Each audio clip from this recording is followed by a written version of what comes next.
Now that you know a bit about Vim Essentials, let's have a closer look at it and create some files. To start with, I'm going to create a file with the name myfile. To create this file in my home directory, I'm typing vim ~myfile. As you know, tilde is the universal sign that refers to your home directory.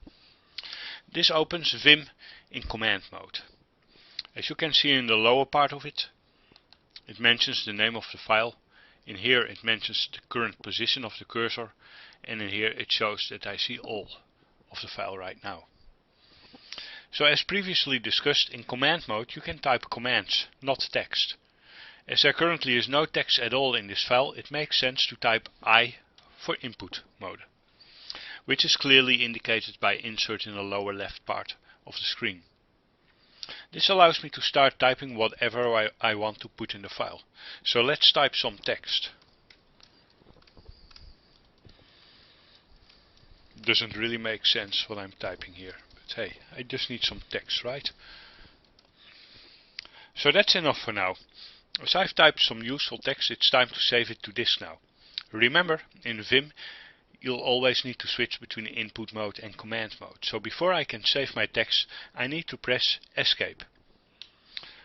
Once I'm back in command mode, I can now type one out of many commands to save my text. $W Q exclamation mark, for instance. The command starts with a colon, well, because it does. There's no real good explanation for the colon. Next, W tells Vim to write the text to disk and Q tells it to quit. Just to be sure that we don't get any warnings, I'm adding an exclamation mark to the command. And after pressing enter, the file is closed and saved to disk. Let's open it again and let's have a look at some other commands. For example, dd. I put my cursor on a specific line, I do dd, and look, the line is removed. Well, it isn't actually removed, it's copied to a buffer from which I can get it back. I move my cursor to somewhere else, and when I press P, I'm getting the previously removed text back. And if I don't like my changes at all, well, I just type U to undo my last modification. I type U again, and oh, we already are at the oldest change. If at any time you type U and you don't like the last undo that is applied, you can always use Ctrl R to recover the last undo. Now let's have a look at something else. A manipulation that I like a lot in Vim is a command %s followed by a slash and some old text, some new text, and a G. So this is basically going to replace old text with new text. Let's try it on something useful in this document, like %s/more/less G. As you can see, it works perfectly and it replaces all occurrences of more by less.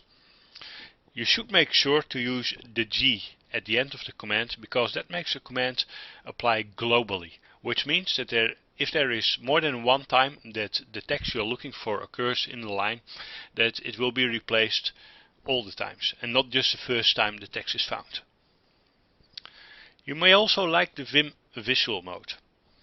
So to enter it, first you need to put the cursor on the position where you need it. Then you press V to enter the visual mode.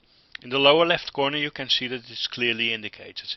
Now you can move the arrow keys on the keyboard to mark a selection. And once a selection is marked, you can do anything to it you like. For example, press D to delete it, or U to undo it if you want to keep it anyway. Last, we need to talk about finding text in Vim as well.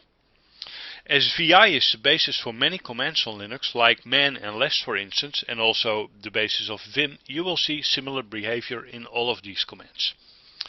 If you want to go to the top of the document, press GG.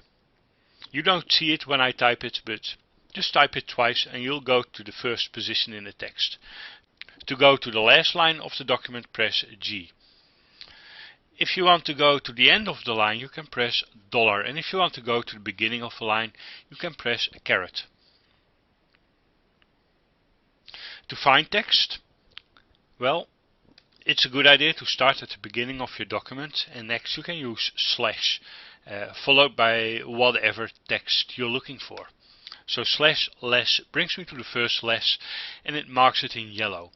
This, by the way, is something that you will only see in Vim and not in VI. VI is more basic than that. So my cursor currently is at the first time that less was found. If I want to go to the second time, I press N and N, and that's the way it works. Now if you want to search in the opposite direction, you can use question mark followed by the text you're looking for. Since I'm at the end of the document right now, I type question mark 4 and it brings me to the line where we see 4. So the reason why VI and Vim are sometimes scaring people is because you can do so many things with it. The good news is that you don't have to remember all of them. Based on the information from this lesson, you're good to go, and you can start editing and modifying text files with it.